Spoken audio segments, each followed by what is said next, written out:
ইয়াৰ পিছতে আমি এটা বিষয় সুধিব বিচাৰিছোঁ পলিটিকেল কথাই। এইটো হ'ল এটা সময়ত আপুনি যিহেতু কৈছে যে পাপাত যোগদান কৰিছিলে, টিকেট লৈছিলে, তাৰপিছতে MSCও ইফালে, তাৰপিছত MLA টিকটো আপুনি পিছত লৈছে। MLA টিকটটো কেতিয়া ল'লে, যেনিবা আপুনি পাপাৰ পিছত আকৌ তাত থাকি? মানে মই MECত 2টা টাৰ্মছ কৰিছোঁ। 2012ৰ পৰা মানে এটা টাৰ্মছ কৰিলোঁ, তাৰপিছত ছেকেণ্ড টাৰ্মছ আকৌ কৰিছোঁ। তেতিয়া মই MEC 2টা টাৰ্মছ।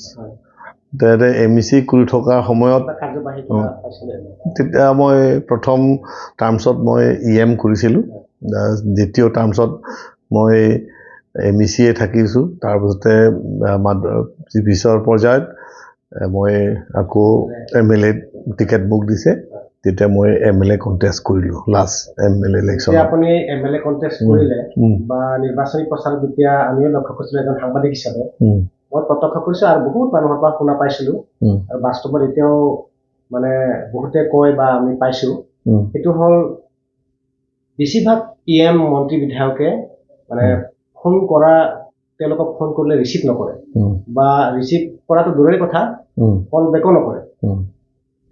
তাৰ ব্যতিক্ৰম আছিলে আপুনি। সেইটো হ'ল মানে আপুনি প্ৰত্যেকটো মিটিঙত, প্ৰত্যেকটো নিৰ্বাচনী সভাত আপুনি কৈছিলে ৰাইজক যে মানে কোনোবাই যদি মোক ফোন কৰে মই কল বেক কৰিম, ৰাতি হ'লেও যেতিয়া হ'লেও, আৰু যদি ফোন ৰিচিভ কৰিম, আৰু যদি কিবা কাৰণত ৰিচিভ কৰিব নোৱাৰো তেতিয়াহ'লে আকৌ কল বেক কৰিম।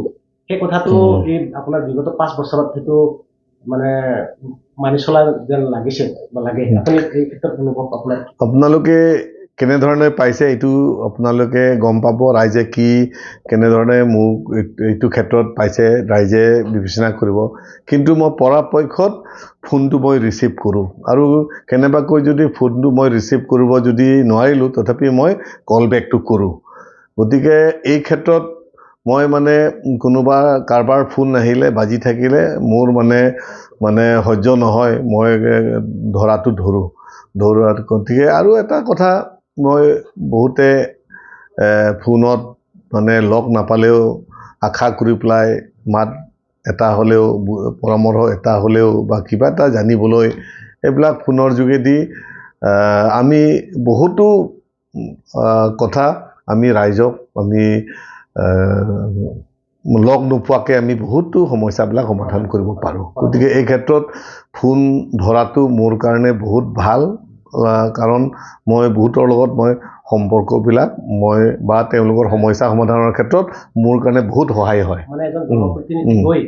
ৰাইজৰ লগত সম্পৰ্কটো আপুনি ভালকৈ ৰাখে? হয়তো মই প্ৰায় কৰোঁ।